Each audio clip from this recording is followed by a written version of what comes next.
دعوة المظلوم ودعوة المسافر ودعوة الوالد على ولده أو كما قال عليه الصلاة والسلام আপনাদের কি অসুবিধা হইতেছে? তাহলে আমি বয়ান শুরু করার আগে অনুরোধ করব, কেউ উঠাউঠি করবেন না, এতে করে বক্তার কথা বলতে কষ্ট হয়। রাত অনেক হয়ে গেছে, আমি বুঝতে পারছি এই সময় আর বসে থাকার সময় না, বাড়িতে গিয়ে আরাম করার সময়। আমি লম্বা সময় আলোচনা করে অভ্যস্ত না, আপনাদেরকে বিরক্ত করে আলোচনা করব না ইনশাআল্লাহ।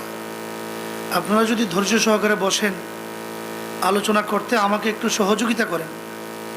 আপনাদের সহযোগিতা হচ্ছে আরামসে বসে থাকা, মাঝে মধ্যে কিছু জিজ্ঞাসা করলে উত্তর দেওয়া। এটুকুন সহযোগিতা করতে পারবেন তো ইনশাআল্লাহ? আমি আবার অনুরোধ করছি, কেউ উঠাউঠি করে পরিবেশ বিনষ্ট করবেন না। আমরা যারা প্যান্ডেলের ভিতরে আছি, মেহেরবানি করে আমরা আওয়াজ একটু উঁচু করে নবীর ভালোবাসা বুকে নিয়ে আমরা একবার দরুদ ইব্রাহিম নামাজের মধ্যে যে দরুদ পড়ি, পারি না আমরা সবাই? দেখেন, আমি অনেক কষ্ট করে আসছি, লম্বা সময় গাড়িতে বসা ছিলাম।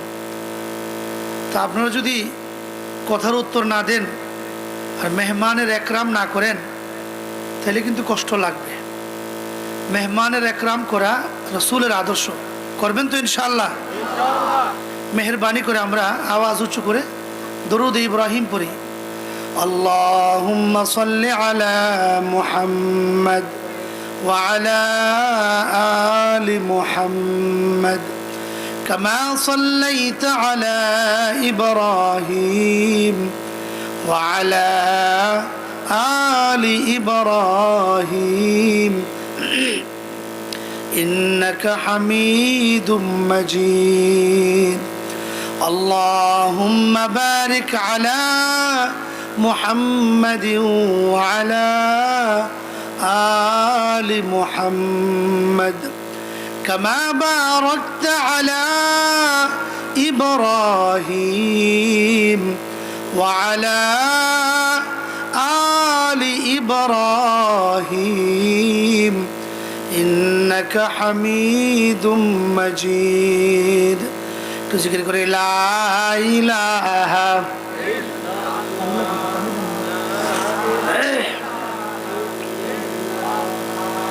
লা ইলাহা ইল্লাল্লাহ লা ইলাহা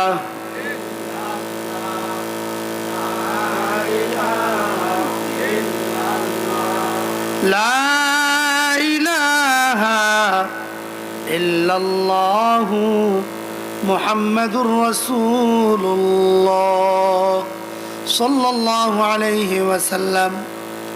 আজকের মাহফিলের সম্মানিত সভাপতি হযরত উলামায়ে কেরাম, দিন দরদি ইসলাম প্রিয় মুসলমান ভাইয়েরা, পর্দানিশীন সম্মানিত আমার মা ও বোনেরা, মহান আল্লাহ পাকের দরবারে লক্ষ কোটি শুকরিয়া আদায় করছি, যিনি অত্যন্ত দয়া করে মায়া করে আমাদের কতিপয় ইমানদার মুসলমানদেরকে আজকের এই কোরআনের মাহফিলে আসার, গভীর রাত পর্যন্ত ধৈর্য সহকারে বসে কোরআনের কিছু আলোচনা করার, শোনার তৌফিক দান করেছেন। সেজন্য আপনারা বেজার না খুশি? হেরা মনে বেজার কথা কোনা, বেজার না খুশি? এখনো তো কথা কোনা।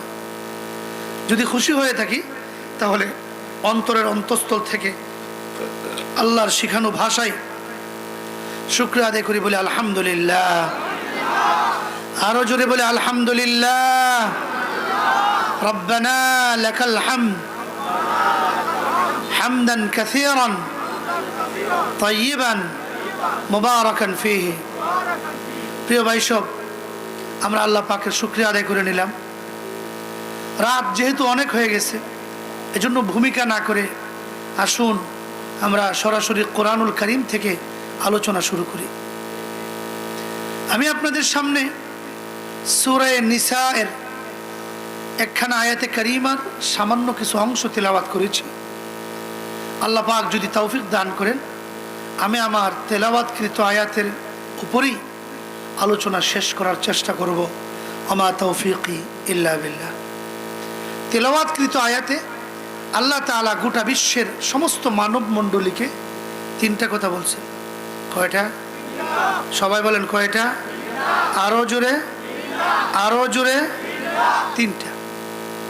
এক নম্বর, ওয়া'বুদুল্লাহ।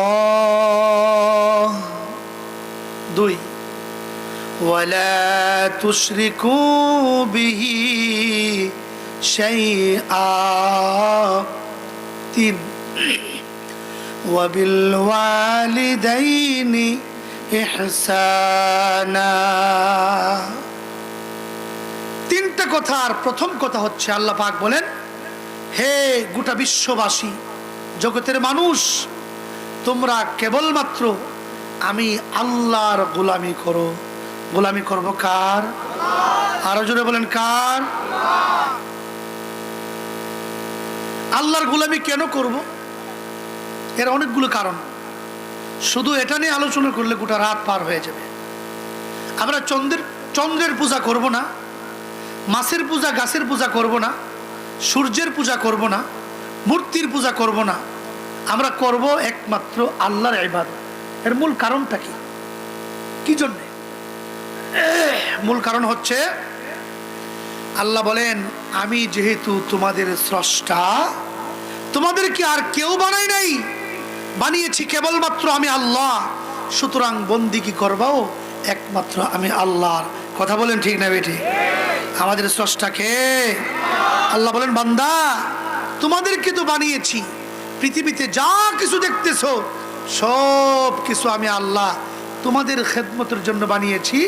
আর তোমাদেরকে বানিয়েছি আমার কুদরতি পায়ে 5 বেলা মসজিদে গিয়ে সেজদা দেওয়ার জন্যে। জোরে বলেন সুবহানাল্লাহ। আল্লাহ বলেন, হুয়াল্লাযী খালাকা লাকুম মা ফিল আরদি জামিআ। বান্দা সব তোমাদের খেদমত, সব তোমাদের খেদমত করবে। চন্দ্র মানুষের উপকারের জন্যে, সূর্য মানুষের উপকারের জন্যে, বাতাস মানুষের উপকারের জন্যে, গাছপালা, নদী নালা, পাহাড় পর্বত, গ্রহ নক্ষত্র, প্রত্যেকটা বস্তু মানব জাতির উপকারের জন্যে আল্লাহ পাক বানিয়েছেন। চিৎকার মেরে বলেন সুবহানাল্লাহ। আল্লাহর এক ওলি বাথরুমে গেছে। গ্রামের মানুষ আপনারা বুঝবেন, আগে তো গ্রামে গঞ্জেও খোলা ল্যাট্রিন ছিল, রাস্তার কিনারে সালা দিয়ে বেড়া দেওয়া, এরপরে বাঁশের উপর বসে পায়খানা করতো, টপ টপ করে নিচে পড়তো। আছে কিনা এখন এমন? এখনো আছে কোনো কোনো জায়গায়। এখন তো উন্নত, এখন আর টাট্টি কয় না, টাট্টির থেকে গেছে বাথরুম, বাথরুম থেকে এখন গেছে ওয়াশরুম। ওয়াশরুম কোন দিকে? আমার ভাইয়েরা, আল্লাহর ওলি ল্যাট্রিনে গেছেন। আল্লাহর ওলিদের দৃষ্টি সদা সর্বদা আল্লাহর সৃষ্টির দিকে থাকে। কথা বলেন ঠিক না বেঠে? তো ল্যাট্রিনের নিচের দিকে তাকায় দেখে কিরা কিলবিল কিলবিল করতেছে। আল্লাহর ওলির মনের মধ্যে প্রশ্ন, আল্লাহ তো বলেছেন সব কিছু আল্লাহ পাক মানুষের উপকারের জন্য বানাইছেন, পায়খানার পোকা মানুষের কোন কাজে লাগে? এটা কি উপকার করে? উত্তর আর পাইলেন না। আমার ভাইয়েরা, কয়েকদিন চলে যাওয়ার পর আল্লাহর ওলি অন্ধ হয়ে গেলেন, চোখে দেখে না। ডাক্তারের কাছে যায়, কবিরাজের কাছে যায়, চিকিৎসা করে, চোখ আর ভালো হয় না। বহু ডাক্তার পরিবর্তন করলেন, কোনো লাভ হলো না। হঠাৎ করে এক গ্রামে একজন কবিরাজের সন্ধান পেলেন। তার কাছে গিয়ে বললেন, ভাই কত ডাক্তার দেখাইলাম, কারো ওষুধ কাজে আসলো না, তুমি আমার চিকিৎসা করতে পারবে কিনা? লোকটা বলল, হ্যাঁ পারবো। একটা ড্রপ দিল, পানির ড্রপ। বলল, হুজুর দিনে 3 বার ব্যবহার করবেন। আল্লাহর ওলি ড্রপ নিয়ে বাড়িতে আসলেন, দৈনিক 3 বেলা ব্যবহার করেন। কয়েকদিন ব্যবহার করার পর আল্লাহর ওলি টের পাইলেন ওষুধ ভালো কাজ করতেছে। কিছুদিন যাওয়ার পর আল্লাহর ওলি আর অন্ধ নয়, চক্ষুষ্মান হয়ে গেল। আল্লাহর ওলি দৌড়ায় গেলেন, ও কবিরাজ ভাই, কি দিয়ে ওষুধ বানাইলা তুমি? কত ডাক্তারের কাছে গেলাম, কত কবিরাজের কাছে গেলাম, কেউ তো আমার চক্ষু ভালো করতে পারলো না। কি মেডিসিন দিয়ে তৈরি করলাম? আল্লাহর ওলি ডাক্তার ডাক দিয়ে বলে, আল্লাহর ওলি রে, আমেরিকার কোনো মেডিসিন দিয়ে তৈরি করি নাই, লন্ডনের মেডিসিন দিয়ে আমি আমার ঔষধ বানাই নাই, বিদেশি কোনো পদার্থ দিয়ে ঔষধ বানাই নাই। তাহলে কি দিয়ে বানাইছো? শুনলে ঘৃণা হবে? না না, ঘৃণা হবে না, বলো। ও আল্লাহর ওলি, এই চোখের ওষুধ আমি পায়খানার পোকা দিয়া বানাইছি। আল্লাহর ওলি সেজদায় পড়ে আল্লাহর কাছে কাঁদতে আরম্ভ করলেন, বললেন, মাবুদ, তোমার ছোট্ট একটা সৃষ্টি পায়খানার পোকা, তাকে আমি অবহেলা করেছিলাম, অবজ্ঞা করেছিলাম, তাকে নিয়ে মনের মধ্যে প্রশ্ন উঠিয়েছিলাম। ও আল্লাহ, ভুল করেছি, অন্যায় করেছি, মেহেরবানি করে আমাকে তুমি ক্ষমা করে দাও। আমার ভাইয়েরা, পায়খানার পোকা পর্যন্ত মানুষের উপকারের জন্য বানাইছেন, ঠিক না বে ঠিক? আল্লাহ বলেন, বান্দারে সৃষ্টি করলাম আমি, সেজদা দিবা মাজারে গিয়া, সেজদা দিবা চন্দ্রকে, সেজদা দিবা মূর্তিকে, এটা কেমন কথা হতে পারে না? ও বান্দা, শুধু তাই নয়, আকাশ এবং জমিন, জমিনের উপর যা কিছু আছে, আকাশের মধ্যে যা কিছু আছে, সব কিছু আমি আল্লাহ তোমাদের জন্য মাত্র 6 দিনে বানিয়েছি। আর একটু আসতে কর না সুবহানাল্লাহ। আপনাদের আওয়াজ শুনে মনে হইতেছে সুবহানাল্লাহ কইলে পুলিশে ধরবো। সুবহানাল্লাহ বললে কি পুলিশে ধরবে? গুনাহ হইব? এত মেনে কথা কোনকে? পুরুষের মতো কথা বলবেন, মহিলাদের মতো কথা বলবেন না। সুবহানাল্লাহ বললে লাভ আছে। আল্লাহ নবী বলেন, একবার সুবহানাল্লাহ, একবার আলহামদুলিল্লাহ বললে জমিন থেকে নিয়ে আসমান পর্যন্ত যতটুকু জায়গা খালি আছে, গোটাটা খালি জায়গা আমার আল্লাহ নেকের দ্বারা পরিপূর্ণ করে দিবেন। বললে লোকসান নাই মিয়া, লাভ। আল্লাহ বলেন, মাত্র 6 দিনে বানাইছি। হুয়াল্লাযী খালাকাস সামাওয়াতি ওয়াল আরদা ওয়া মা বাইনাহুমা ফি 6 আইয়াম ওয়া মা মাসসানা মিন লুগুব। আল্লাহ বলেন, বান্দারে, মাত্র 6 দিন লাগলো, বেশি দিন লাগে নাই। রবিবার আর সোমবারে আমি আল্লাহ পৃথিবী বানাইলাম, মঙ্গলবারে আমি আল্লাহ উদ্ভিদ ঝর্ণাগুলো সৃষ্টি করলাম, বুধবারে আমি আল্লাহ পাহাড়গুলো বানাইলাম, বৃহস্পতিবারে আমি আল্লাহ তোমাদের মাথার উপর মজবুত করে 7টি আকাশ বানাইলাম, শুক্রবার আমি আল্লাহ তারকা বানাইলাম, চন্দ্র বানাইলাম, সূর্য বানাইলাম, আর শুক্রবারের শেষ ভাগে বিকালবেলা তোমাদের আদি পিতা আদম আলাইহিস সালামকে বানিয়েছি। আমার ভাইয়েরা, 6 দিনে বানাইলেন কেন? 1 দিনে তো বানাইতে পারতেন, 1 সেকেন্ডে তো বানাইতে পারতেন, আরো কম সময় বানাইতে পারতেন। জোরে এখন পারতেন কিনা? আল্লাহর কি সেই শক্তি আছে? এখনো আছে নাকি কইবেন আল্লাহর তো বয়স হয়েছে? আল্লাহর শক্তি যেমন ছিল তেমন আছে, তেমন থাকবে। কথা বলেন ঠিক না বেটি? এরপরে আল্লাহ পাক 6 দিন লাগাইলেন কেন? বুঝাইলেন, বান্দা, গুরুত্বপূর্ণ কাজ হুটহাট করে করে লেও না, আস্তে ধীরে করবা। মেয়ে বিয়া দিবা, খবর পাইছে জামাই আমেরিকা থাকে, আরে বাপরে, কেউ জিজ্ঞাসে না, শাস্তুল বাইরে জিজ্ঞাসে না, জিগাইলে যদি ফেস লাগাই দে, বিয়াটা যদি না হোক গোপনে গোপনে বিয়া দিছে, খবর শুনে এটা তার 9 নম্বর বউ। আহারে, এর একটা থাপড়া দে কপালে, আর একটা দে ফাঁসা। এত তাড়াতাড়ি কোনো কাজ করতে নাই, আস্তে ধীরে কাজ করা। হাদিসের মধ্যে আসছে আল আজালাতু মিনাশ শাইতান ওয়াল আনাতু মিনাল্লাহ।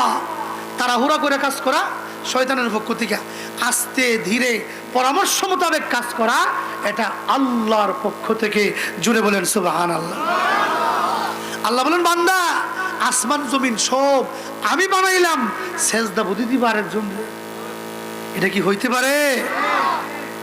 এজন্য ইবাদত করব কার? শুধু ইবাদত নিয়ে কথা বললে গোটা রাত চলে যাবে। আজকে আর এই বিষয়ে কথা বলবো না। এতটুকুন বুঝলাম আমরা আল্লাহর ইবাদত করতে হবে, আর কারো ইবাদত করা আমাদের পক্ষে চলবে। আরো জোরে বলেন চলবে। 2 নম্বর পয়েন্ট, আল্লাহ বলেন ওয়ালা তুশরিকু বিহি শাইআ। বান্দা আমার ইবাদত করবা, আমার ইবাদত করতে গিয়া আমার সঙ্গে আর কাউকে শিরিক করতে পারবা না। শিরিক মানে হলো শরীক, শরীক গুনাহ। আল্লাহ কেন, বান্দাই তো পছন্দ করে না, ঠিক না বেঠিক? আমার ভাইরা, কোনো মানুষ কিন্তু অংশীদারি পছন্দ করে না। বিশেষ ক্ষেত্রে জামাই তার বউরে 3টা জিনিস দেয়। কয়টা জিনিস? সবাই বলেন। ভাত, কাপড়, থাকার জায়গা। 3 জিনিস দিয়া স্বামী তার বউর কাছে দাবি, বিবি আমার, তোমার মনে যত ভালোবাসা আছে সব ভালোবাসার মালিক হইলাম আমি, আরেকজনকে ভালোবাসতে পারবা না। এই দাবি স্বামীর। বেয়াদবি মাফ করবেন, অনেক মুরব্বীরা আছে, ওয়াজ শূন্য বাড়িতে গিয়া যদি দেখেন চাচি অথবা ভাবি আরেক বেটার সঙ্গে ভালোবাসার লেনাদেনা করতেছে, ফুটুর ফুটুর করতেছে, বুট খা বাদাম খা, আপনি কি গিয়ে খুশি হইবেন না রাগ করবেন? না, ও আপনার কথার লক্ষণ ভালো না, মনে হয় খুশি হইবেন। খুশি হইবেন না রাগ করবেন? আদর করবেন না মারবেন? নগদ না বাকি? আসতে না জুড়ে? আমার বাড়ির থাকো, আমার কেনা কাপড় তোর গায়ে, আমার রুজি খাস, ভালোবাসা করো আরেকজনের সঙ্গে। আল্লাহ বলেন, বান্দা মাত্র 3টা জিনিস দিয়া তুমি যদি ভালোবাসার মধ্যে অংশীদারিত্ব পছন্দ না করো, তুমি কও আমি আল্লাহ তোমাকে কি পরিমাণ নিয়ামত দিছি। কথা বুঝেননি আমার? কি পরিমাণ নিয়ামত দিছি। আল্লাহ নিয়ামতকে গুণে শেষ করতে পারবে?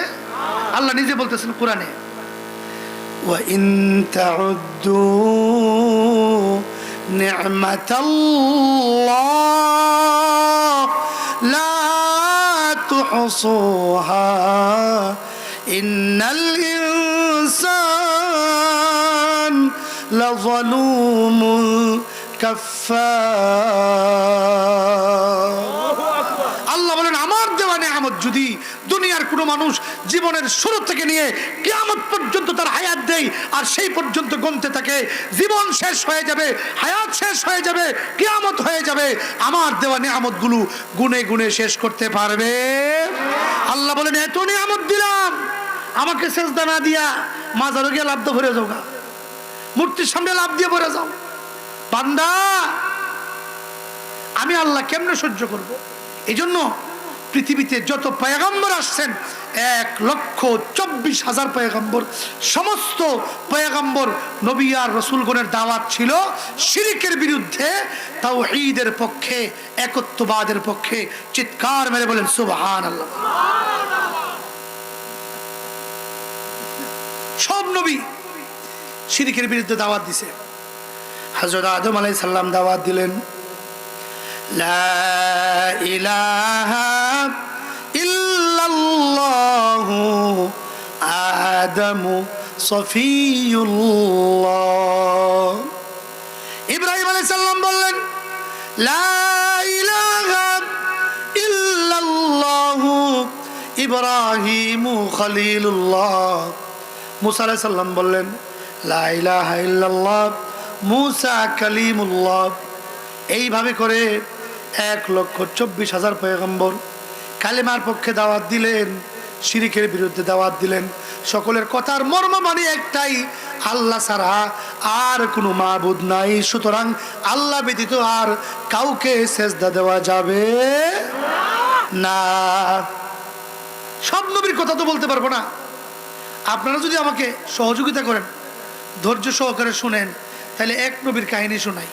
বলবো? ইউসুফ আলাইহিস সালাম। ইউসুফ আলাইহিস সালাম উনিও তো তাওহীদের দাওয়াত দিলেন, শিরকের বিরুদ্ধে তিনি কালেমার দাওয়াত দিলেন। ইউসুফ আলাইহিস সালামের ঘটনা আপনারা হয়তো শুনছেন, আমিও বলি। ছোট্ট ইউসুফ 10 ভাই ষড়যন্ত্র করে কুয়ার মধ্যে ফেলাই দিয়েছে, শুনেন নাই? এক ব্যবসায়ী দল কুয়ার থেকে উঠায়া মিশরের বাজারে বিক্রি করছে। সেই সময়ের মিশরের মন্ত্রী, তার নাম হলো আজিজে মিশর, ছোট্ট ইউসুফকে কিনছে। এমন সুন্দর বাচ্চা জিন্দেগিতে কোনোদিন দেখে নাই। এই বাচ্চাকে কিনা বাড়িতে আনছে, তার বউর কাছে দিল। বউর নাম হলো জুলাইখা। নামগুলি মনে রাখবেন। বলতেছে, জুলাইখা এই বাচ্চাকে লালন পালন করো। জুলাইখা বাচ্চাকে লালন পালন করতেছে। ইউসুফ আলাইহিস সালাম আস্তে আস্তে বড় হইতেছে। যখন তিনি যৌবন কালে পদার্পণ করলেন, যুবক হইলেন, ইউসুফের সৌন্দর্যতা দেখা জুলাইখা নিজে ইউসুফের প্রেমে পাগল হয়ে গেছে। সুবহানাল্লাহ বলবেন না? কবেন হুজুর এখানে সুবহানাল্লাহ করতাম কি লাগে? সুবহানাল্লাহ বললে লোকসান নাই, সওয়াব আছে। এই জন্য মাঝে মধ্যে এমনি সুবহানাল্লাহ বলাই। ইউসুফ আলাইহিস সালামের প্রেমে যখন জুলাইখা পাগল হয়েছে, এই খবরটা মিশরের আশপাশ এলাকাতে ছড়ছে, বিভিন্ন গাঁও গ্রামে ছড়ছে। মহিলাদের একটা অভ্যাস হইল, একটা কথা যদি শুনতে পারে, এটার লোক রং ঢং লাগাইয়া এই বাড়ির কথা ওই বাড়ি, ওই বাড়ির কথা ওই বাড়ি, কথা কোন ঠিক না বেটি? মা বোনেরা মনে মনে কইতেছে, হুজুর যে আইসা আজকে আমরার বিরুদ্ধে ওয়াজ লাগাইছে, মনে বাইতে কাজা রেজা লেগে আইছে। মিশরের মহিলারা শোনার পর বলতেছে, হায় হায়, জুলাইখা কামটা কি করলো? কি করলো কাজ? বাড়ির চাকরের প্রেমে পড়ছে। ই ফুলা তো চাকর, বাজার থেকে কিনে আনছে, হের প্রেমে পড়ছে। এটা মহিলাদের অভ্যাস। আরো কিছু রং ঢং লাগায় কথা বলা। এক মহিলার ঘরে একটা কালো বাচ্চা হয়েছে। পাশের বাড়ির মহিলা দূরে গেছে বান্ধবীর বাড়ি, গিয়া কো বান্ধবী, গো বান্ধবী, একটা কথা কমু কেউর কাছে কইও না। কি কথা? আমার পাশের বাড়ির এক মহিলার ঘরে একটা কাওয়ার বাচ্চা জন্ম হয়েছে। দেখছেন নি, কই কালা বাচ্চা আর কই কাওয়ার বাচ্চা। এই মহিলার তো বান্ধবী আছে, হে গিয়ে বলে, বান্ধবী একটা গোপন কথা কেউর কাছে কইও না। কি? এক মহিলার ঘরে 2টা কাওয়ার বাচ্চা জন্ম হয়েছে, আর একটা বাইরে গেছে। সে গিয়ে বলতেছে আরেক বান্ধবীর, বান্ধবী গোপন কথা, মনের কথা কারো কাছে কইও না। কি কথা? এক মহিলার ঘরে দলের দল, জাকের জাক কাওয়ার বাচ্চা পয়দা হয়েছে। দেখছেন নি, কইতে কই গেছে। এটা হইলো মা বোনদের অভ্যাস। মা বোনেরা রাগ করেন না আমার কথায়, সংশোধনের জন্য বলতেছি। এই অভ্যাস ছেড়ে দেন। এই অভ্যাসের কারণে কবরের মধ্যে আযাব হইব। নাউযুবিল্লাহ বলেন। এটা নিয়ে কথাগুলো আবার অন্যদিকে যাবে কথা, আমি আমার মূল পয়েন্ট হারাই ফেলব। কবরে আযাব হয় 2 কারণে। যারা পেশাব থেকে ভালো করে পবিত্র হয় না, নামাজে হইলেও কবরে গিয়ে ফার খাইব। 2 নম্বর, যারা হেহানের কথা হেহানো লাগে, শুধু বিড়াইতে লাগে না মিয়া, বেড়াইতেও লাগা। দেখবেন বাজারে বইয়া শাসটলে বসে কোনো কাম নাই, এর বিরুদ্ধে কথা, এর বিরুদ্ধে কথা, এর দোষ, এর দোষ। এখন হুজুরার দোষ বয়সে বসে বলে, কথা কোন ঠিক না বেঠে? এগুলি করবেন না। এই সংবাদ যখন জুলাইখার কানে আসলো, জুলাইখা শুনছে আমার বিরুদ্ধে বদনাম করে। সে ছিল চালাক মহিলা, সে সব মহিলাদেরকে জেফত করে দাওয়াত করছে তার বাড়ি। বিরাট বড় একটা রুম প্যান্ডেল করে নে, রুমের মধ্যে সমস্ত মহিলাদেরকে বসতে দিল। কইছে বসো, বাতি বুত্তি নাই, কিছু নাই। সবার হাতে একটা করে চাকু আর একটা করে ফল দিছে, আর বলছে চাকু ফাইয়া ফল কাটতে লেও না। কে কথা বলে এখানে? চাকু পাইয়া ফল কাটতে লেও না, আমি বললে ফল কাটবা। বললো ঠিক আছে। আমার ভাইয়েরা, জুলাইখা মিশরের নারীদেরকে আটকায় রাখলো। ইউসুফ আলাইহিস সালামকে দরজার বাহিরে দাঁড় করায় রাখলো। ইউসুফ পয়গম্বরকে ডাক দিয়ে বলল, ইউসুফ, আমি যখন বলবো তখন তোমাকে একটু ঘরের মধ্যে ঢোকা লাগবে রে ইউসুফ, না বললে কিন্তু ঢুকো না। বলল ঠিক আছে। সমস্ত মহিলার যখন প্রস্তুত, জুলাইখা ডাক দিয়ে বলল, ইউসুফ, এবার একটু ঘরের ভিতরে আসো। আমার ভাইয়েরা, হযরত ইউসুফ আলাইহিস সালাম যখন ঘরের ভিতরে প্রবেশ করলেন, অন্ধকার ঘর, বাতি নাই, আলো নাই। ইউসুফ আলাইহিস সালাম ঘরে ঢোকার সঙ্গে সঙ্গে গোটাটা ঘর আলোকিত হয়ে গেল। ফালাম্মা রাআইনাহু আকবারনাহু ওয়া কাত্তা'না আইদিয়াহুন্না ওয়া কুলনা হাশা লিল্লাহ মা হাযা বাশারা ইন হাযা ইল্লা মালাকুন কারীম। আল্লাহু আকবার। মিশরের নারীরা ইউসুফ পয়গম্বরকে দেখে আল্লাহু আকবার আল্লাহু আকবারের তাকবীর দিতে লাগলো আর বলতে লাগলো, ও জুলাইখা, কাকে তুমি দেখাইলা? যারে তুমি দেখাইলা মানুষ কোনোদিন এত সুন্দর হতে পারে না, এত সুন্দর হতে পারে না। যাকে তুমি দেখাইলা নিশ্চয়ই নিশ্চয়ই সে হলো আল্লাহ পাকের সম্মানিত একজন ফেরেশতা। জুলাইখা বলল, চাকু দিলাম, ফল দিলাম, ফল কাটো। এরা ইউসুফের দিকে বেটকি লাগায় ছায়া রয়েছে। ফল কাটা শেষ হয়ে কখন যেন তাদের হাতগুলো কেটে রক্তাক্ত করে ফেলেছিল, তাদের কোনো খবর ছিল না। এখানে একটা কথা, আমরা কোন নবীর উম্মত? বিশ্ব নবীর উম্মত। আমাদের নবী বিশ্ব নবী মুহাম্মদ সাল্লাল্লাহু আলাইহি ওয়াসাল্লাম, তিনি আরো বেশি সুন্দর ছিলেন। আর একটা আস্তে কর না সুবহানাল্লাহ। কত সুন্দর জানেন? তিরমিজি শরীফের হাদিস, হযরত জাবের রাদিয়াল্লাহু আনহু, একজন অন্যতম সাহাবী, পূর্ণিমার রাত্রিতে একবার সামনের দিকে চায় আর একবার আল্লাহর নবীর দিকে তাকায়। জিজ্ঞাসা করা হলো, সাহাবী, চাঁদের দিকে তাকাও একবার, নবীর দিকে তাকাও একবার, কি দেখো? জাবের ডাক দিয়ে বলেন, ও সাহাবীরা, আমি দেখি পূর্ণিমার চাঁদটা বেশি সুন্দর নাকি আমার নবীর চেহারাটা বেশি সুন্দর? আল্লাহর নামে কসম করে বলি, পূর্ণিমার রাতের চাঁদের চাইতে আমার নবীর চেহারাটা আরো বেশি সুন্দর। কারণ হলো পূর্ণিমার রাতের চাঁদের মধ্যে কালো কালো দাগ দেখা যায়, আমার নবীর চেহারায় একটা কালো দাগও নাই।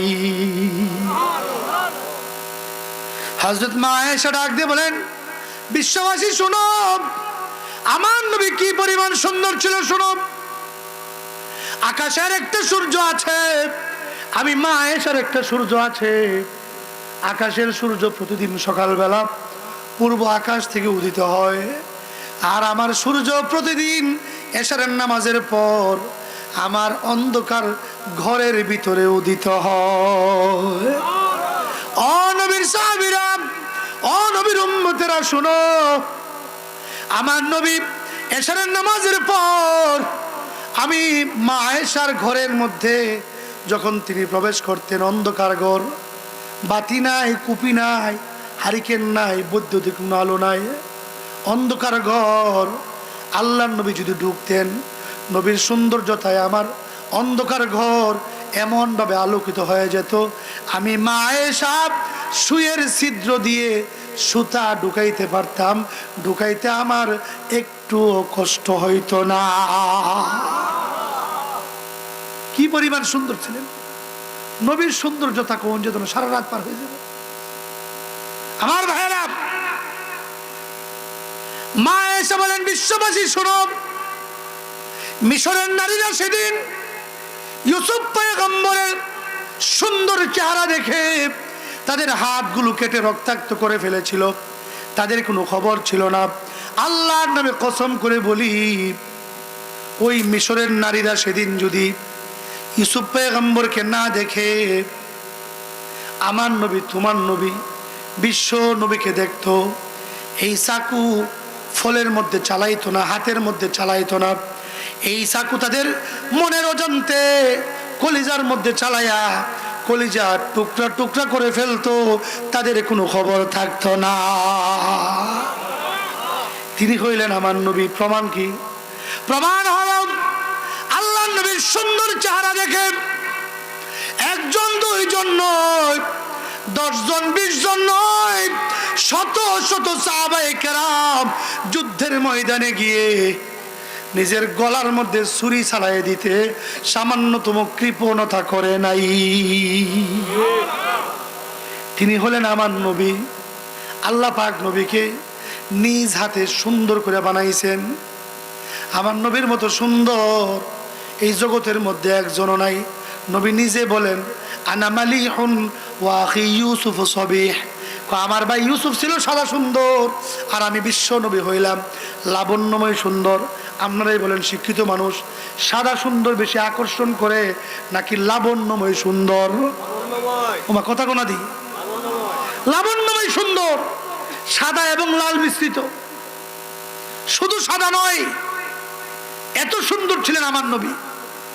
ইউসুফ আলাইহিস সালামের চেহারা দেখে যখন মিশরের নারীরা হাত কেটে রক্তাক্ত করে ফেলছে, এবার জুলাইখা বলতেছে, ক্বালাত ফাযালিকুন্নাল্লাযী লুমতুন্নানি ফি, ও মহিলারা, এই সেই ফুলা যারে লয়ে তোমরা আমার বিরুদ্ধে সমালোচনা করছিলা, আমি নাকি হের প্রেমে পড়ছি। আমি না হের প্রেমে পড়লাম, তোমরা হাত কাটলা কিনলে গিয়া? তোমাদের হাত কাটলা কেন? লম্বা কথা, ওইদিকে যাব না। ইউসুফ আলাইহিস সালামের প্রেমে জুলাইখা এমন ভাবে হাবুডুবু খাইছে। জুলাইখার মনের কুবাসনা পূরণ করার জন্য একবার জুলাইখা রাজপ্রাসাদের কত রকমের রুম থাকে মিয়া, একটা রুমের ভিতরে ঢুকাইছে। সিস্টেমটা এমন, এটার ভিতরে আরেকটা রুম আছে, এটার ভিতরে আরেকটা রুম আছে, এমন।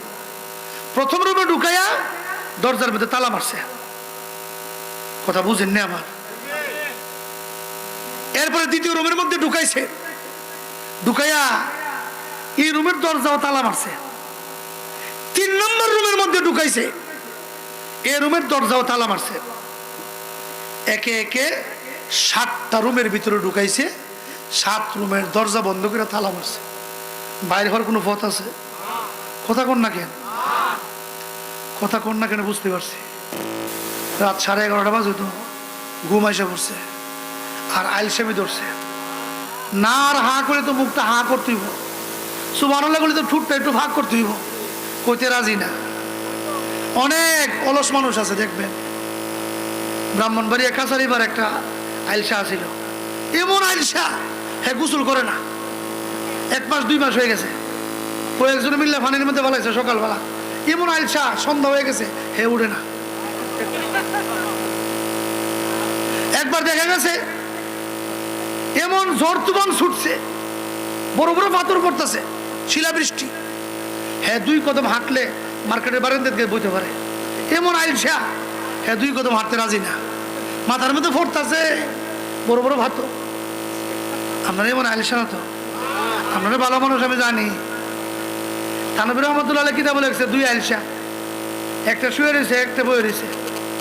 তো এক ব্যক্তি রাস্তা দিয়ে যাচ্ছে, যে আইলসা শুয়ে রয়েছে, হে ওই বেটাটাকে বাইক পেয়ে দিকে না, কিছে ওই যে বড় ভরে রয়েছে, এটা একটু মুখ উঠাই দিবেন। কত নম্বর আইলসা, হ্যাঁ হাত দিয়ে ওটাই মুখে দিতে পারে না। লোকে যেটা বসে রয়েছে, হ্যাঁ ভাই দিয়েন না, হ্যাঁ খারাপ মানুষ, ও কিনলে গিয়া, ও কালকে আমি শুয়ে আসছিলাম, হ্যাঁ বয়ে আছে, একটা কুত্তায় আমার মুখে মুচ্ছে, হ্যাঁ কুত্তাটা দূরাই দিছে না। হে কত নম্বর অলস, হের মুখে কুত্তা মুতে, আরেকবারটা কুত্তা দূরাই দিত। চিন্তা করছেন? ঘুমো ধরছে, ঘুমেন, বয়ান শেষ করে দেব। 7টা রুমে যখন ঢুকাইছে, বের হওয়ার কোনো পথ আছে? ভিতরে গিয়া জুলাইখা কাপড় চোপড় খুললে ল্যাংটা হয়ে গেছে গা। ডাক দেখো, ইউসুফ, আমার অনেক দিনের পরিকল্পনা আজকে তুমি বাস্তবায়িত করবা, তুমি আমার মনের বাসনা পূরণ করবা। কারণ হইল জুলাইখার স্বামী যে মন্ত্রী ছিল কাপুরুষ, পুরুষের কাতারে পড়ে না। এজন্য জুলাইখার সতীত্ব নষ্ট হয় নাই, তার কুমারিত্ব নষ্ট হয় নাই। জুলাইখার মনের মধ্যে তামান্না, আর এত সুন্দর ফুলা বাড়ির মধ্যে থাকে, নিজেরা সামলাইতে পারছে না, ঘরের ভিতরে নিয়ে তালা দিয়ে বলতেছে তুমি আমার মনের বাসনা পূরণ করবা। ইউসুফ আলাইহিস সালাম কি এই কাজ করবেন? আপনাদের কি ধারণা করবেন? নবীদের উত্তরসূরি যারা ওলামায়ে কেরাম তারাও কি এই কাজ করতে পারে? কেউ যদি কেউ মোল্লা মুন্সি বিড়িলে হোটেলে ধরা পড়ে, এরা কি সত্য কথা বললো না মিথ্যা কথা বললো? আমার ভাইয়েরা, কিছু সত্য থাকতে পারে, এর মধ্যে রং ঢং লাগাইয়া আলেম ওলামাদেরকে কলঙ্কিত করার চেষ্টা করবেন না, কপাল পুড়ে যাবে। কথা বলেন ঠিক না বেঠে? বাঁচানোর মালিক কে? গায়ে দিয়ে ঘুমাইছে, খেত খিল ভরে রয়েছে, আল্লাহ পরিবারের সদস্য বেশি, গতবার কিন্তু দান কম দিছ, এবার বাড়াই দিবা, দান হইব। কথা কন না কেন? হবে, চেষ্টা করতে হবে, এরপর আল্লাহর সাহায্য আসবে। বান্দার চেষ্টা হলো ফজরের আজান শূন্য লেপ কাঁথা কম্বল লাথি মেরে ফেলাই দিয়া ওযু করে মসজিদে গিয়া বলবে, আল্লাহ আমার চেষ্টা ছিল মসজিদ পর্যন্ত আসা, তুমি আমারে নামাজটা পড়ার তৌফিক দিও না। হে লেপ গায়ে দে বাইত ঘুমাই রয়েছে, আল্লাহ নামাজটা পড়তাম, মন চা যাই দাঁড়িয়ে না মসজিদ, ঠান্ডা ঠান্ডা, নামাজ পড়ার তৌফিক হবে? ইউসুফ আলাইহিস সালামের চিন্তা হইলো আমি আমার চেষ্টা করে দেখি, চেষ্টা শেষ হইলে আল্লাহর সাহায্য আসবে। সুবহানাল্লাহ।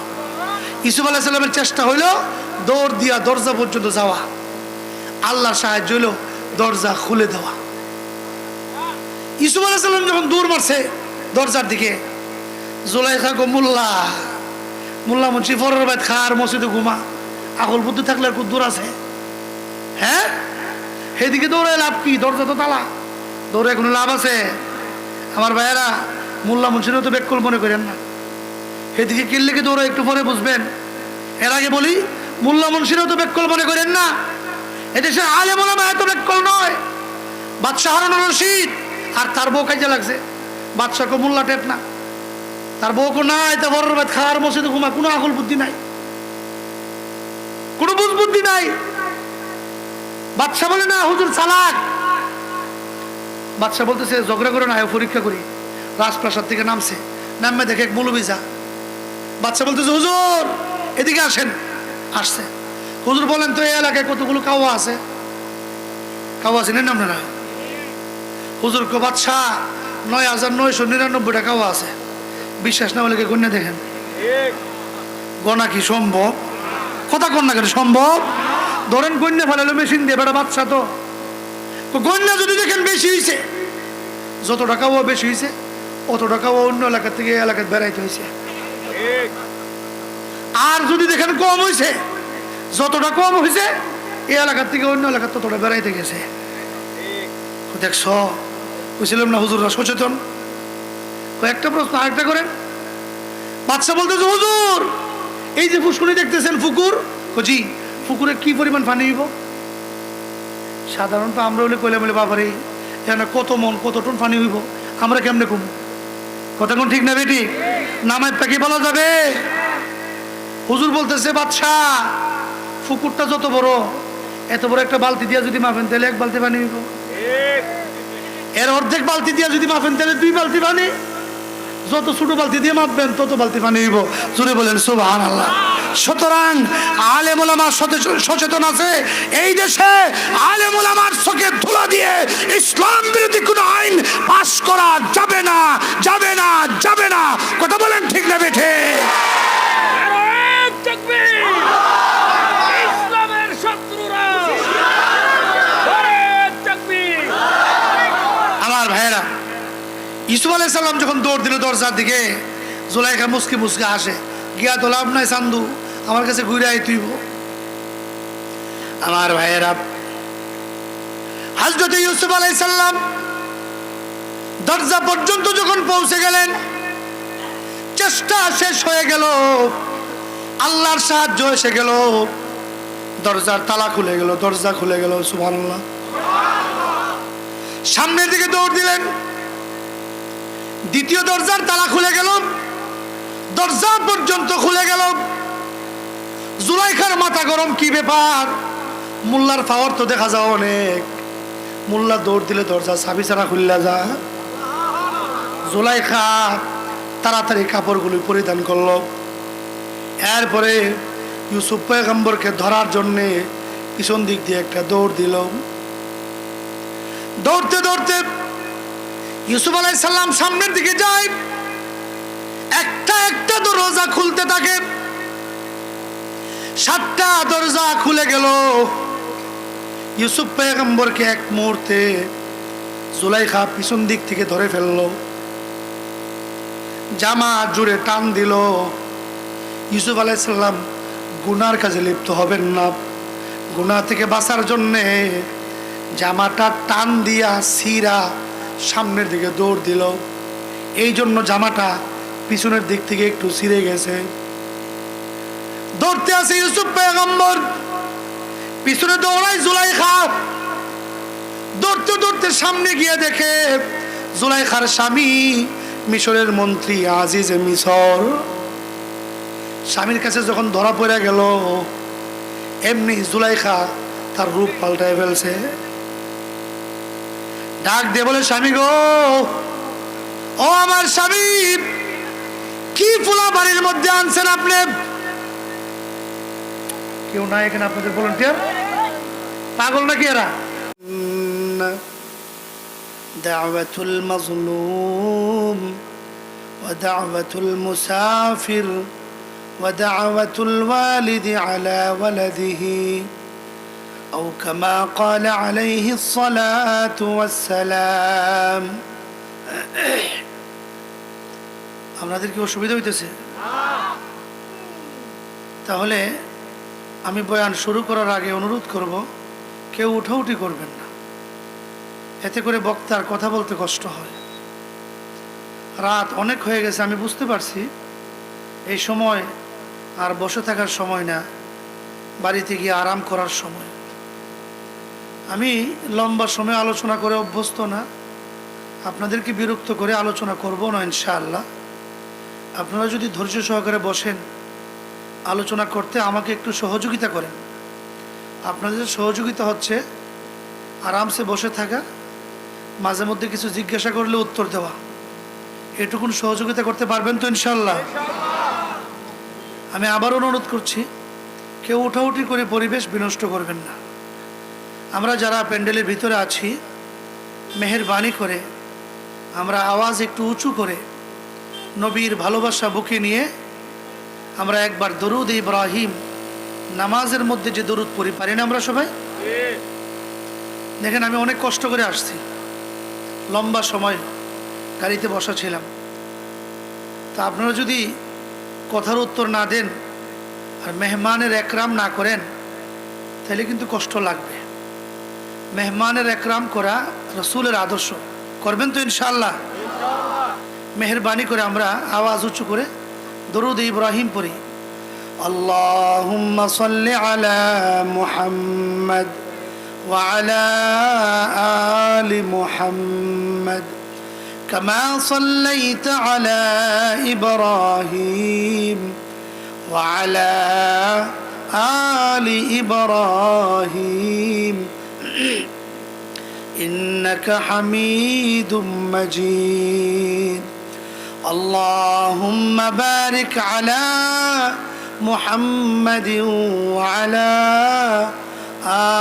آل محمد كما باركت على إبراهيم وعلى آل إبراهيم إنك حميد مجيد। তো জিকির করে লা ইলাহা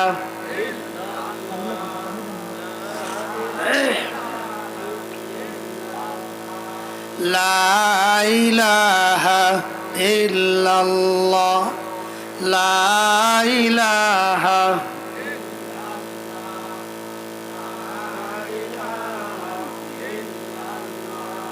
লা ইলাহা ইল্লাল্লাহু মুহাম্মাদুর রাসূলুল্লাহ সাল্লাল্লাহু আলাইহি ওয়াসাল্লাম। আজকের মাহফিলের সম্মানিত সভাপতি হযরত উলামায়ে কেরাম, দিন দরদি ইসলাম প্রিয় মুসলমান ভাইয়েরা, পর্দানিশীন সম্মানিত আমার মা ও বোনেরা, মহান আল্লাহ পাকের দরবারে লক্ষ কোটি শুকরিয়া আদায় করছি, যিনি অত্যন্ত দয়া করে মায়া করে আমাদের কতিপয় ইমানদার মুসলমানদেরকে আজকের এই কোরআনের মাহফিলে আসার, গভীর রাত পর্যন্ত ধৈর্য সহকারে বসে কোরআনের কিছু আলোচনা করার, শোনার তৌফিক দান করেছেন। সেজন্য আপনারা বেজার না খুশি? হেরা মনে বেজার কথা কোনা, বেজার না খুশি? এখনো তো কথা কোনা। যদি খুশি হয়ে থাকি তাহলে অন্তরের অন্তঃস্থল থেকে আল্লাহর শিখানো ভাষায় শুকরিয়া আদায় করি, বলে আলহামদুলিল্লাহ। আরো জোরে বলে আলহামদুলিল্লাহ।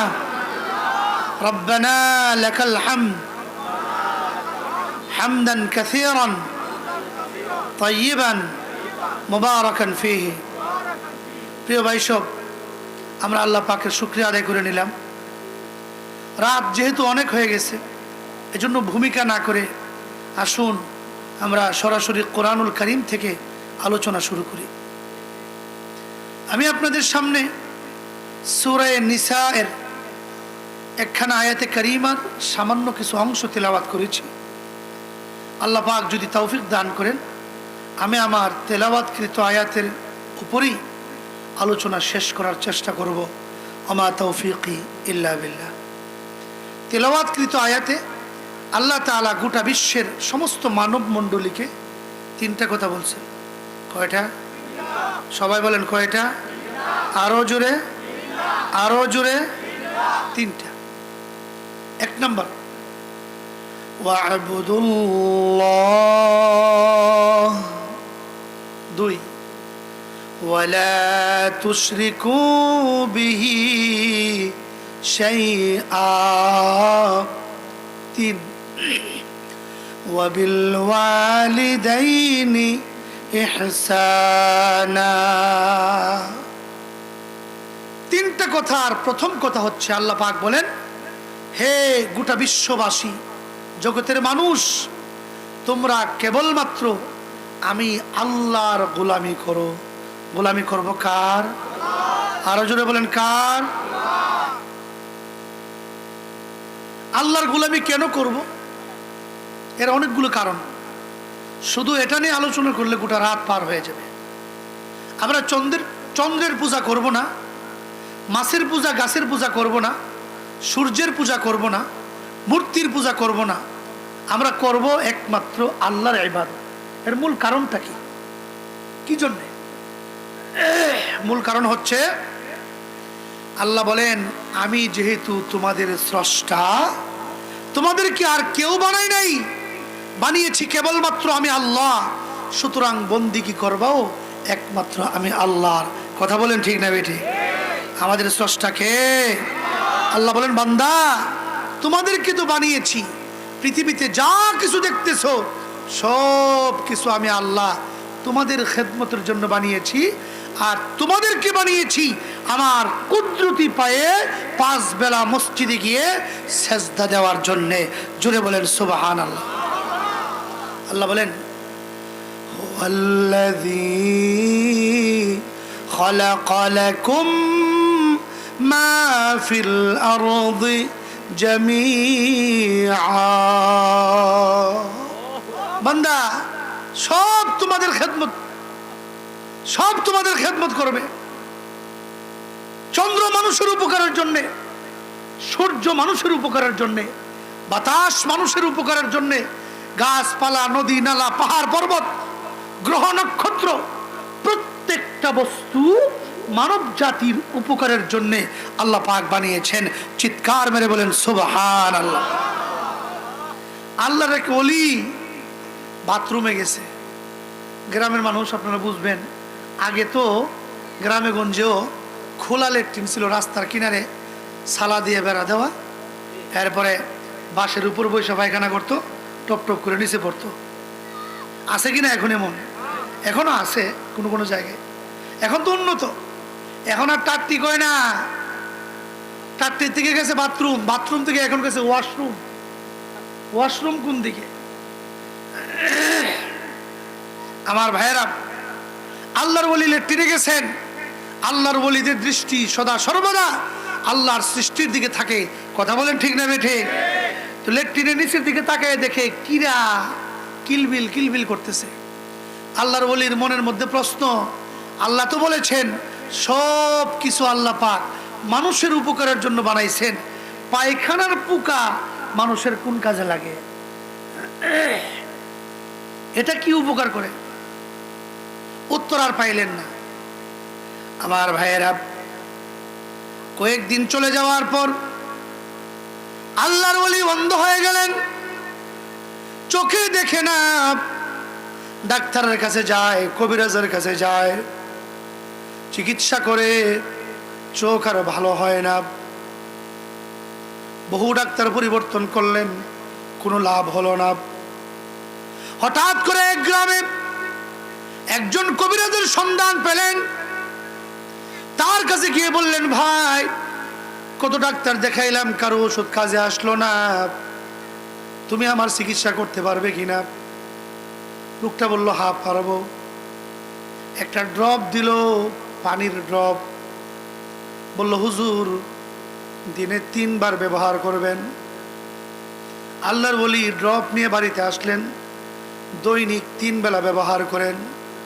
কয়েকদিন ব্যবহার করার পর আল্লাহর ওলি টের পাইলেন ওষুধ ভালো কাজ করতেছে। কিছুদিন যাওয়ার পর আল্লাহর ওলি আর অন্ধ নয়, চক্ষুষ্মান হয়ে গেল। আল্লাহর ওলি দৌড়ে গেলেন, ও কবিরাজ ভাই, কি দিয়ে ওষুধ বানাইলা তুমি? কত ডাক্তারের কাছে গেলাম, কত কবিরাজের কাছে গেলাম, কেউ তো আমার চক্ষু ভালো করতে পারলো না। কি মেডিসিন দিয়ে তৈরি করলাম?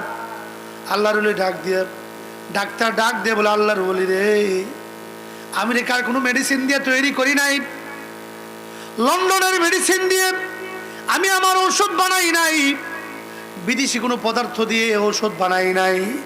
তাহলে কি দিয়ে বানাইছো? শুনলে ঘৃণা হবে? না না, ঘৃণা হবে না, বলো। ও আল্লাহর ওলি, এই চোখের ওষুধ আমি পায়খানার পোকা দিয়া বানাইছি। আল্লাহর ওলি সেজদায় পড়ে আল্লাহর কাছে কাঁদতে আরম্ভ করলেন, বললেন, মাবুদ, তোমার ছোট্ট একটা সৃষ্টি পায়খানার পোকা, তাকে আমি অবহেলা করেছিলাম, অবজ্ঞা করেছিলাম, তাকে নিয়ে মনের মধ্যে প্রশ্ন উঠিয়েছিলাম। ও আল্লাহ, ভুল করেছি, অন্যায় করেছি, মেহেরবানি করে আমাকে তুমি ক্ষমা করে দাও। আমার ভাইয়েরা, পায়খানার পোকা পর্যন্ত মানুষের উপকারের জন্য বানাইছেন, ঠিক না বে ঠিক?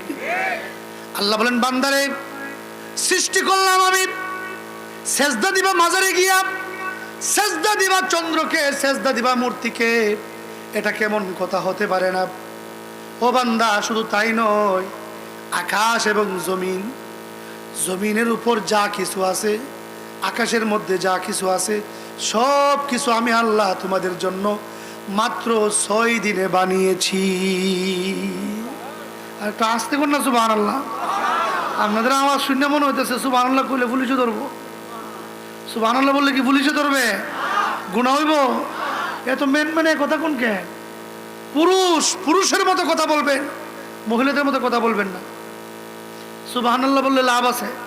আল্লাহ নবী বলেন, একবার সুবহানাল্লাহ, একবার আলহামদুলিল্লাহ বললে জমিন থেকে নিয়ে আসমান পর্যন্ত যতটুকু জায়গা খালি আছে, গোটাটা খালি জায়গা আমার আল্লাহ নেকের দ্বারা পরিপূর্ণ করে দিবেন। বললে লোকসান নাই মিয়া, লাভ। আল্লাহ বলেন মাত্র 6 দিনে বানাইছি। হুয়াল্লাযী খালাকাস সামাওয়াতি ওয়াল আরদা ওয়া মা বাইনাহুমা ফি 6 আইয়াম ওয়া মা মাসানা মিন লুগুব। আল্লাহ বলেন বান্দারে মাত্র 6 দিন লাগলো, বেশি দিন লাগে নাই। রবিবার আর সোমবারে আমি আল্লাহ পৃথিবী বানাইলাম, মঙ্গলবারে আমি আল্লাহ উদ্ভিদ ঝর্ণাগুলো সৃষ্টি করলাম, বুধবারে আমি আল্লাহ পাহাড়গুলো বানাইলাম, বৃহস্পতিবারে আমি আল্লাহ তোমাদের মাথার উপর মজবুত করে 7টি আকাশ বানাইলাম, শুক্রবার আমি আল্লাহ তারকা বানাইলাম, চন্দ্র বানাইলাম, সূর্য বানাইলাম, আর শুক্রবারের শেষ ভাগে বিকাল বেলা তোমাদের আদি পিতা আদম আলাইহিস সালামকে বানিয়েছি। আমার ভাইয়েরা 6 দিনে বানাইলেন কেন? একদিনে তো বানাইতে পারতেন, 1 সেকেন্ডে তো বানাইতে পারতেন, আরো কম সময় বানাইতে পারতেন। জোরে এখন পারতেন কিনা? আল্লাহর কি সেই শক্তি আছে? এখনো আছে নাকি কইবেন আল্লাহর তো বয়স হয়েছে?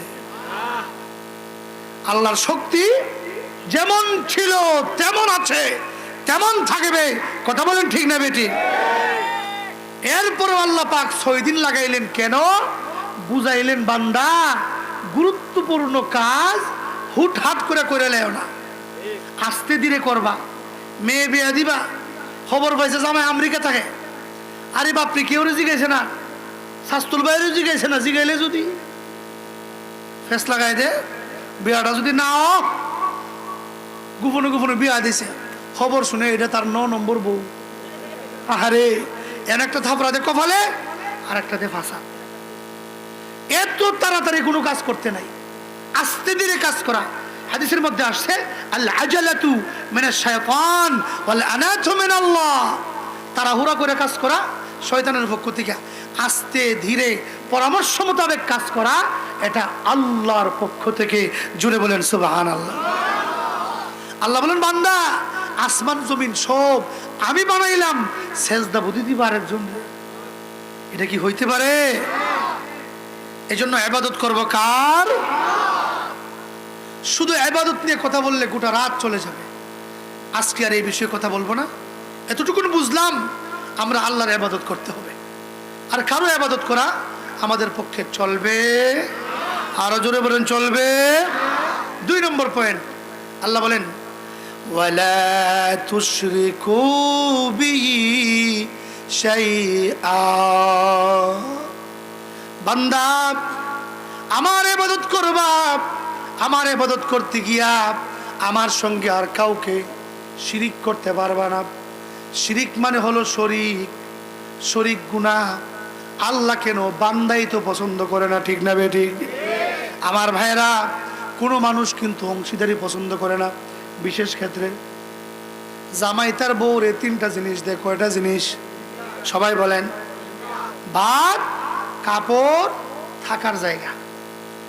3 জিনিস দিয়া স্বামী তার বউর কাছে দাবি, বিবি আমার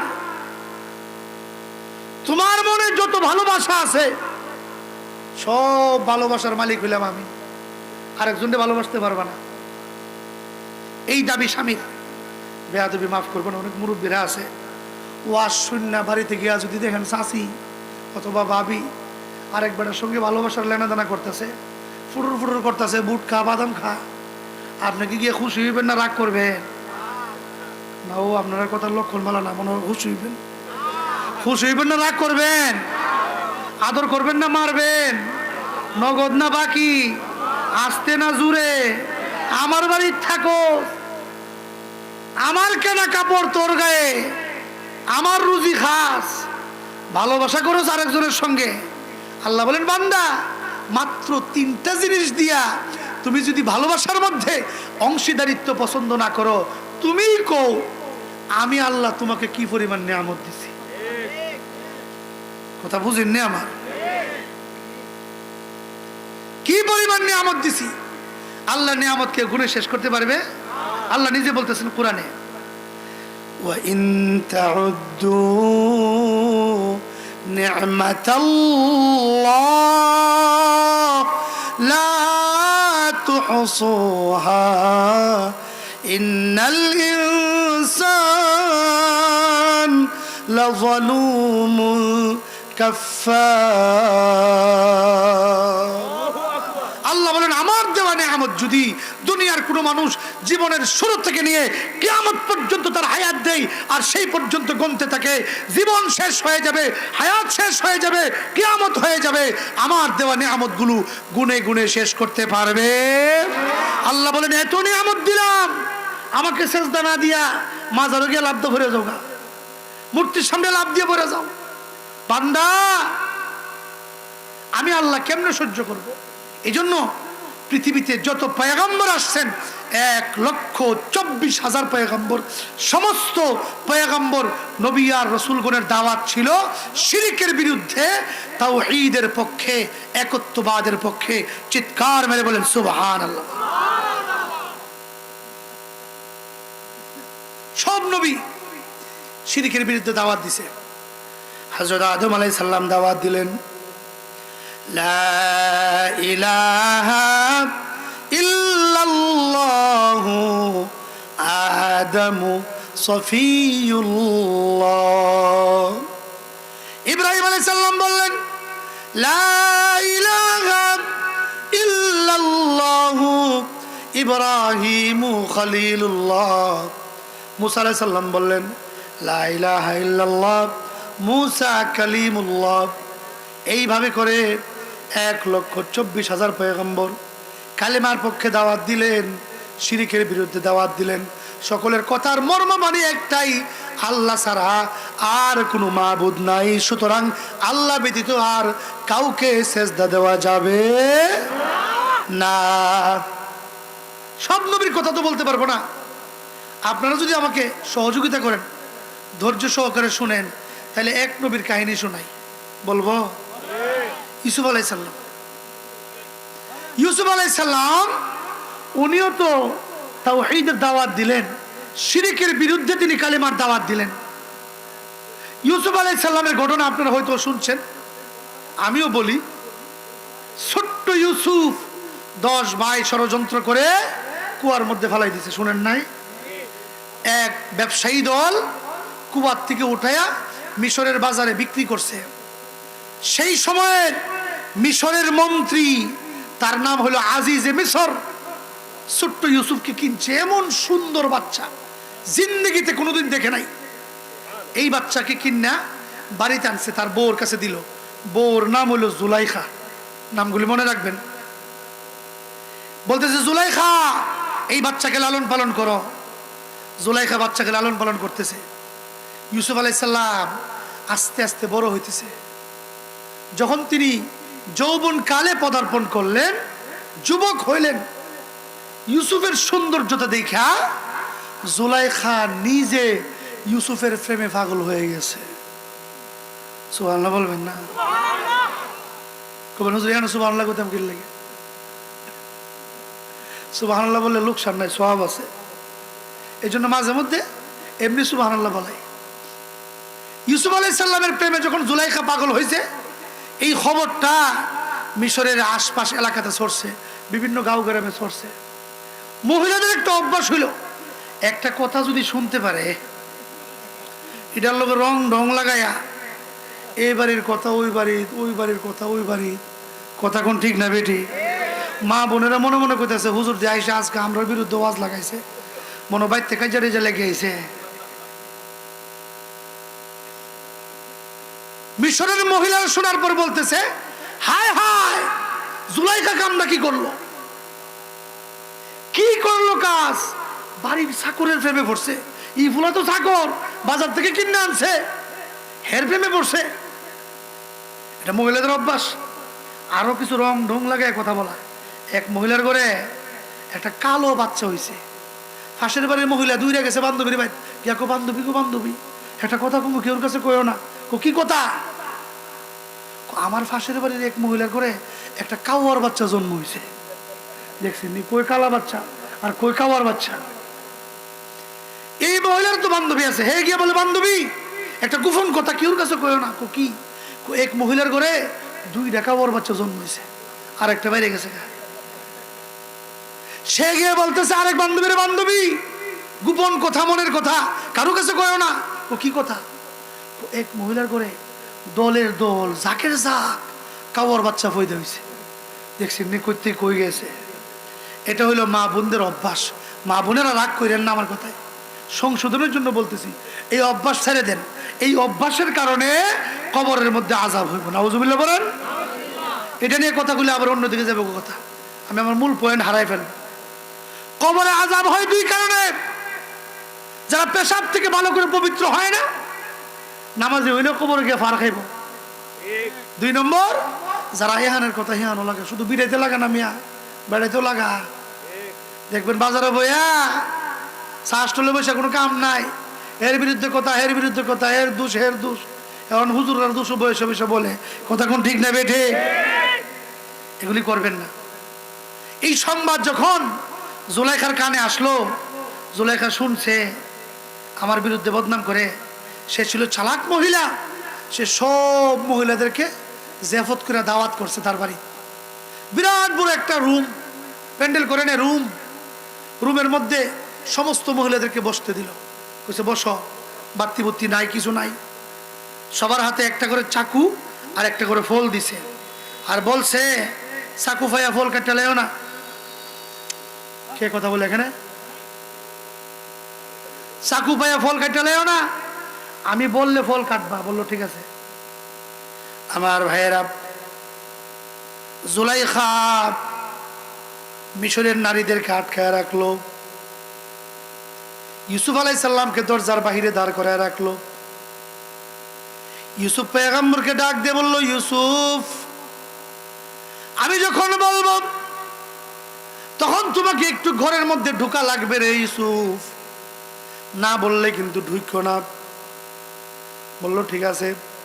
সমস্ত মহিলার যখন প্রস্তুত, জুলাইখা ডাক দিয়ে বলল, ইউসুফ, এবার একটু ঘরের ভিতরে আসো। আমার ভাইয়েরা, হযরত ইউসুফ আলাইহিস সালাম যখন ঘরের ভিতরে প্রবেশ করলেন, অন্ধকার ঘর, বাতি নাই, আলো নাই। ইউসুফ আলাইহিস সালাম ঘরে ঢোকার সঙ্গে সঙ্গে গোটাটা ঘর আলোকিত হয়ে গেল।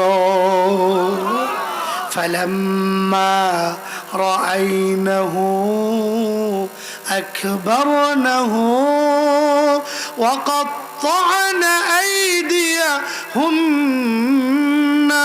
وقلنا حاشا لله ما هذا بشرا إن هذا إلا ملك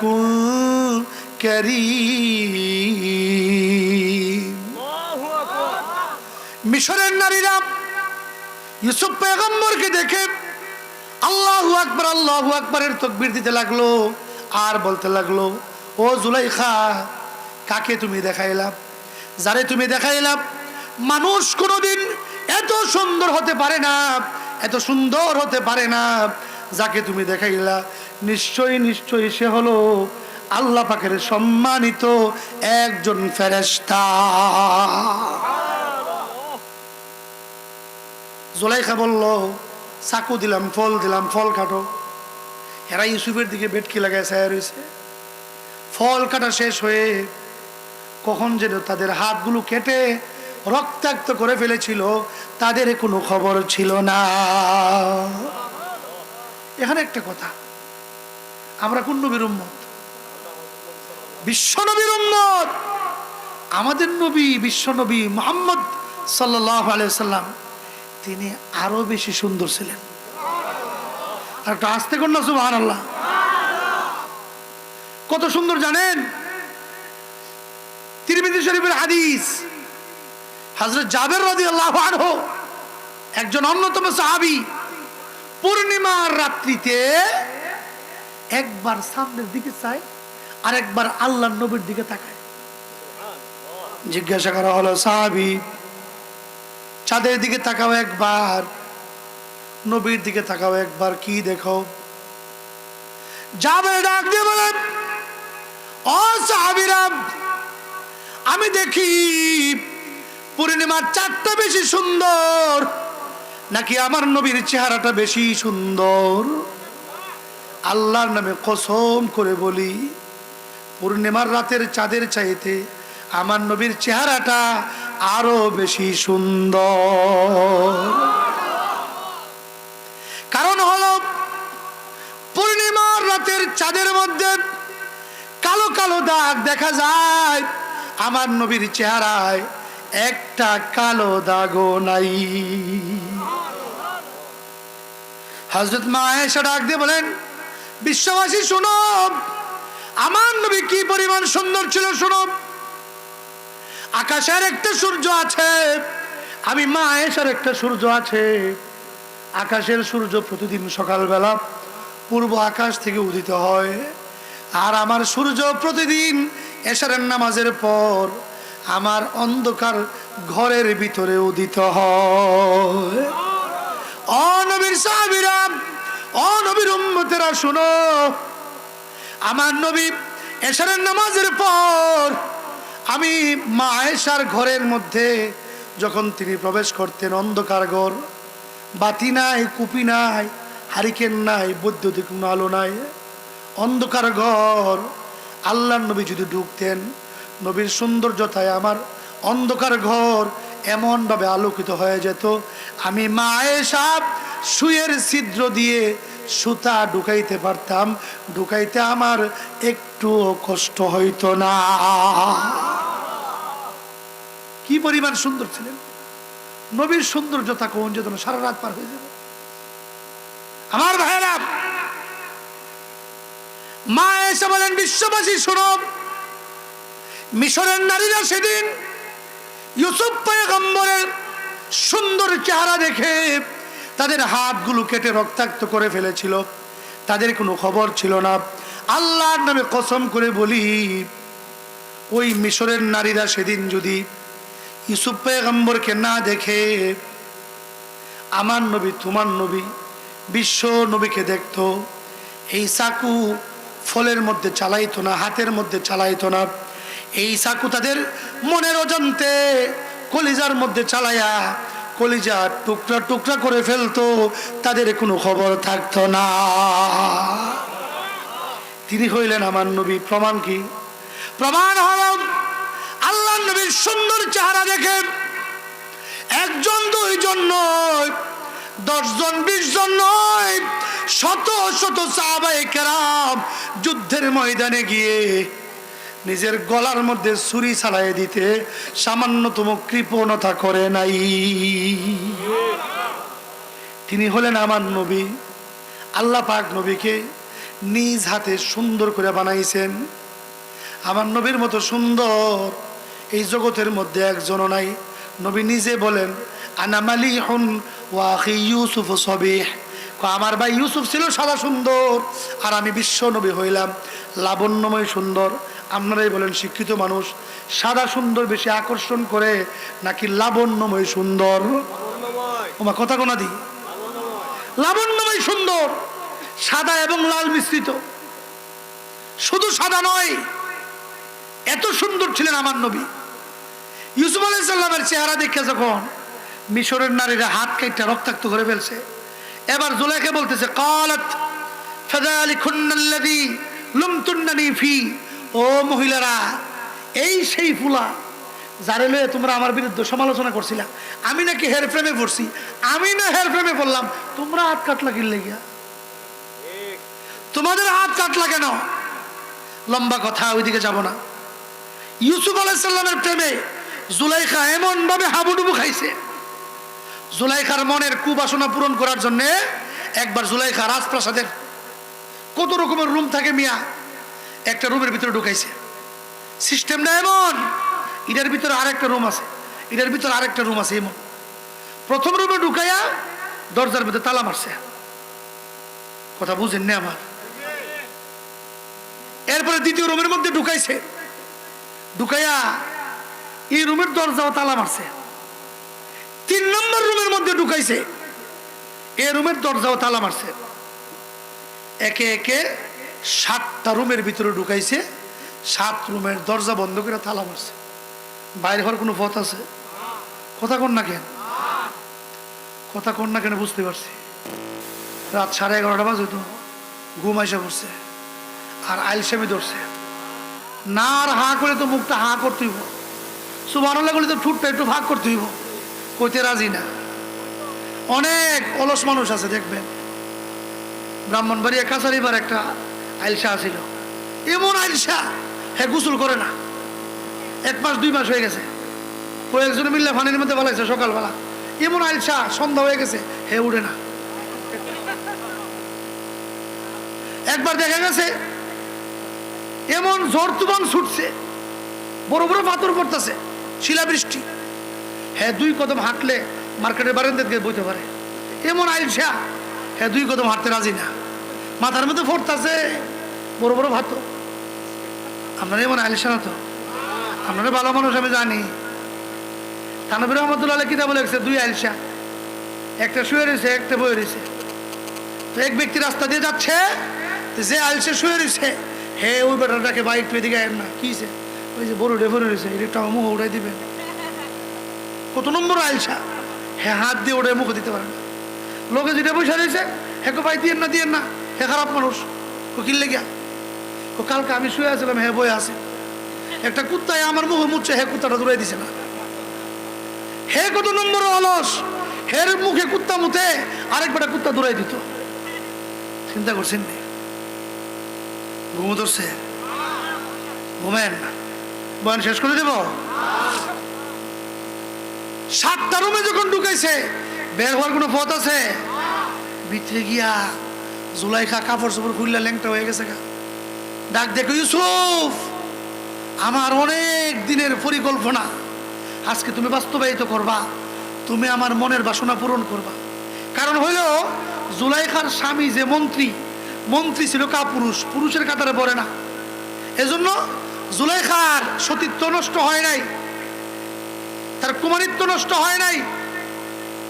জুলাইখার মনের মধ্যে তামান্না, আর এত সুন্দর ফুলা বাড়ির মধ্যে থাকে, নিজেরা সামলাইতে পারছে না, ঘরের ভিতরে নিয়ে তালা দিয়ে বলতেছে তুমি আমার মনের বাসনা পূরণ করবা। ইউসুফ আলাইহিস সালামকে এই কাজ করবেন? আপনাদের কি ধারণা করবেন? নবীদের উত্তরসূরি যারা ওলামায়ে কেরাম তারাও কি এই কাজ করতে পারে? কেউ যদি কেউ মোল্লা মুন্সি বিড়িলে হোটেলে ধরা পড়ে, এরা কি সত্য কথা বললো না মিথ্যা কথা বললো? আমার ভাইয়েরা, কিছু সত্য থাকতে পারে, এর মধ্যে রং ঢং লাগাইয়া আলেম ওলামাদেরকে কলঙ্কিত করার চেষ্টা করবেন না, কপাল পুড়ে যাবে। কথা বলেন ঠিক না বেঠে? বাঁচানোর মালিক কে? ইউসুফ লা হাওলা ওয়ালা কুওয়াতা ইল্লা বিল্লাহিল আলিয়্যিল আযীম। আল্লাহুম্মা সাল্লি আলা সাইয়্যিদিনা ওয়া মাওলানা মুহাম্মদ ওয়া আলা আলিহি ওয়া আসহাবিহি ওয়া বারিক ওয়া সাল্লিম। আল্লাহুম্মা আমিন।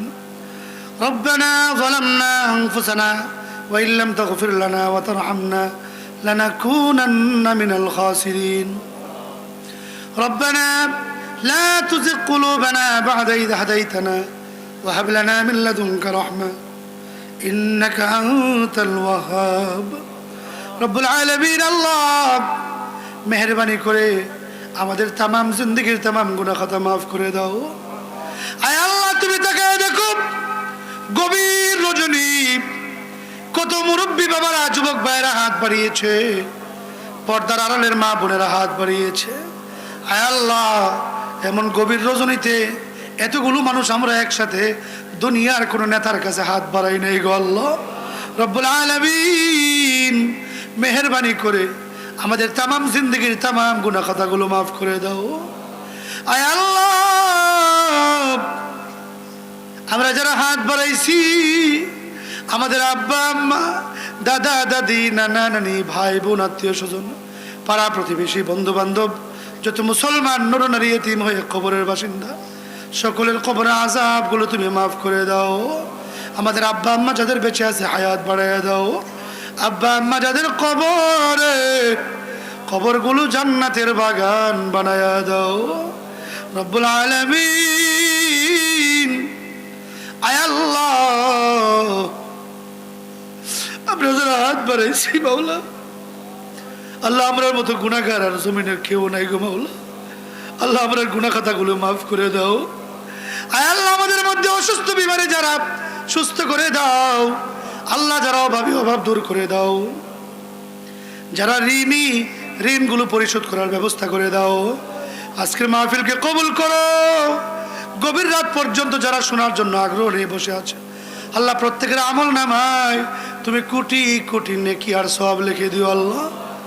আয় আল্লাহ, আমার যুবক ভাইরা গভীর আগ্রহ নিয়ে, অধীর আগ্রহ নিয়ে আল্লাহ কোরআনের আলোচনা শুনেছে, আমার যুবক ভাইদেরকে নামাজি বানায় দাও, দিনদার মুত্তাকিন পরহেজগার বানায় দাও। রব্বুল আলামিন আমাদের সকলকে তুমি কবুল আর মঞ্জুর করে নাও। আয় আল্লাহ রব্বুল আলামিন আজকের মাহফিলের ব্যবস্থা যারা করেছেন আল্লাহ তাদের ব্যবস্থাপনাকে তুমি কবুল আর মঞ্জুর করে নাও। এই মাহফিলের খবর সোনার মদিনা বিশ্ব নবীর রওজায় পৌঁছায় দাও। এমনি করে প্রতি বৎসর যেন মাহফিল করতে পারে তৌফিক এনায়েত ফরমাও। আল্লাহ এলাকার ওলামায়ে কেরামদেরকে হায়াত তয়্যিবা দান করো, মুরব্বী বাবাদের হায়াত বাড়ায় দাও। আল্লাহ যাদের অশান্তি, যাদের পরিবারের মধ্যে অশান্তি আছে, অশান্তি দূর করে দাও। আয় আল্লাহ যাদের ঘরে উপযুক্ত মেয়ে আছে, বিয়ে দিতে পারতেছে না, আল্লাহ বিয়ের ব্যবস্থা করে দাও। আল্লাহ যাদের চাকরি নাই, চাকরির ব্যবস্থা করে দাও। আল্লাহ কৃষক ভাইদের কৃষিকাজের মধ্যে বরকত দাও, প্রত্যেকের কামাই রুজির মধ্যে বরকত দান করো মাওলা। আয় আল্লাহ রব্বুল আলামিন যে যে নিয়তে হাত বাড়াইছে সকলের দিলের নেক বাসনাগুলি পূরণ করে দাও। আয় আল্লাহ আমার মা বোনেরা পর্দার আড়ালে হাত বাড়াইছে, আমার মা বোনদের দুঃখ কষ্ট দূর করে দাও। আল্লাহ মা বোনদেরকে নেককারিনী বানায় দাও, পাক্কা নামাজি বানায় দাও, স্বামী ভক্ত বানায় দাও। আল্লাহ যে আলোচনাগুলো করলাম ইবাদতের আলোচনা, আল্লাহ মরণ পর্যন্ত তোমার ইবাদত করার তৌফিক দান করো। আল্লাহ শিরিকের আলোচনা করলাম, শিরিক থেকে বাঁচার তৌফিক দান করো। মা বাবার খেদমতের আলোচনা করলাম, মা বাবার খেদমত করার তৌফিক দান করো আল্লাহ। আল্লাহ যারা যারা বেয়াদবি করছি মা বাবার সঙ্গে, মা বাবার কাছে ক্ষমা নেওয়ার তৌফিক এনায়েত ফরমাও গো আল্লাহ। আল্লাহ আমাদেরকে তুমি জাহান্নামের যাত্রী বানাইও না আল্লাহ, আমাদেরকে তুমি জাহান্নামের যাত্রী বানাইও না মাবুদ গো। আমাদের দোয়াও মোনাজাত তুমি কবুল আর মঞ্জুর করে নাও। আয় আল্লাহ মনে অনেক কথা বলতে পারি না, বলার ভাষা জানি না গো আল্লাহ। আল্লাহ আমাদের সকলের মনের ভাষা তো তুমি জানো মাওলা, দিলের খবর তো তুমি জানো। মনের যতগুলো আশা আকাঙ্ক্ষা আছে মেহেরবানি করে তুমি পূরণ করে দাও আল্লাহ। আয় আল্লাহ তাআলা আমাদের পক্ষ থেকে দরুদ আর সালাম সোনার মদিনা বিশ্ব নবীর রওজা মুবারকে পৌঁছায় দাও। সুবহান রাব্বিকা রাব্বিল ইজ্জাতি আম্মা ইয়াসিফুন ওয়া সালামুন আলাল মুরসালিন আলহামদুলিল্লাহি রাব্বিল আলামিন। মরণের সময় আমাদের সকলের জবানে পড়ায় দিও লা ইলাহা ইল্লাল্লাহু মুহাম্মাদুর রাসূলুল্লাহ।